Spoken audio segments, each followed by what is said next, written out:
3 हथियार जिसके आधार पर नई विश्व व्यवस्था का प्रारंभ किया जाएगा। हथियार अदृश्य है जिसको आपको अपनी समझदारी से ही समझ पाएंगे। इसमें सबसे पहला उपकरण है बैंक का खाता, जिसके लिए जन धन योजना का शुरुआत हुआ था, जिससे ज्यादा से ज्यादा बैंक के खाते खुल सके, लोगों के पैसों पे नजर रखा जाए बैंक के द्वारा। दूसरा उपकरण है डिजिटल आईडी, जिससे ट्रैक किया जा सके, रिकॉर्ड रखा जाए लोगों का। तीसरा हथियार है स्मार्टफोन, जिससे डाटा कलेक्ट कर सके, डेटा शेयर कर सके और उसके ऊपर ध्यान रखा जा सके।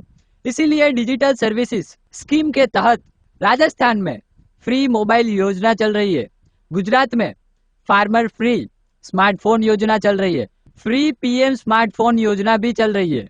जो लोगों को इस षड्यंत्र के बारे में नहीं जानते हैं, उन लोगों को ऐसा लग रहा होगा कि यह तो सरकार हमारे अच्छे के लिए कर रहे हैं, लोगों ने मांग किया होगा इसीलिए लोगों को दे रहे हैं। पर बात ऐसी है कि शासक लोगों का षड्यंत्र का प्लान है।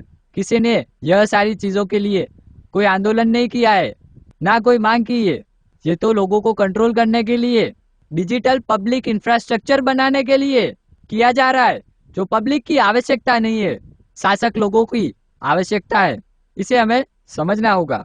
भारत के डिजिटल आईडी आर्किटेक्ट ने IMF पैनल में बताया कि हर किसी के पास एक डिजिटल आईडी, एक बैंक खाता और एक स्मार्टफोन होना ही चाहिए, क्योंकि डिजिटल पब्लिक इंफ्रास्ट्रक्चर को बनाने के लिए ये आधार है।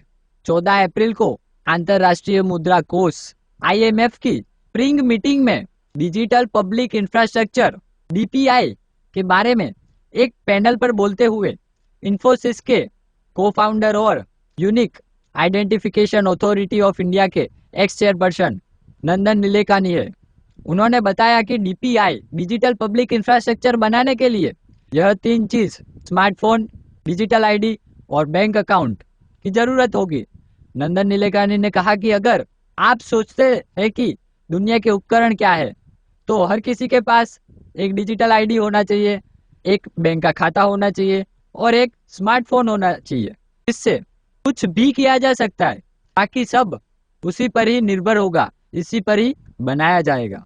और जाम, JAM, J फॉर जनधन योजना, A for Aadhaar, M for mobile, ये नई विश्व व्यवस्था के उपकरण है, अर्थात डिजिटल कंट्रोल ग्रिड।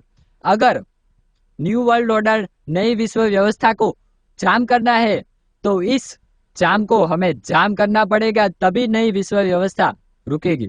बिली ने डिजिटल आईडी और इंफ्रास्ट्रक्चर परियोजना के लिए इंटरऑपरेबल पेमेंट सिस्टम और डेटा शेयरिंग सिस्टम में सपोर्ट करने के लिए कहा है। गोलकीपर डाटा 2019 में बायोमेट्रिक्स को विकासशील देशों में समान संसाधन वितरण का समर्थन करने के लिए यह 3 उपकरण को स्तंभ माना है, मोबाइल, बैंक और डिजिटल आईडी।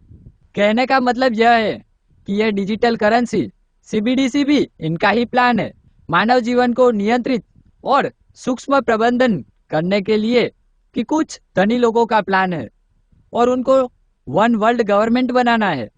तानाशाही लाने के लिए ये सब किया जा रहा है।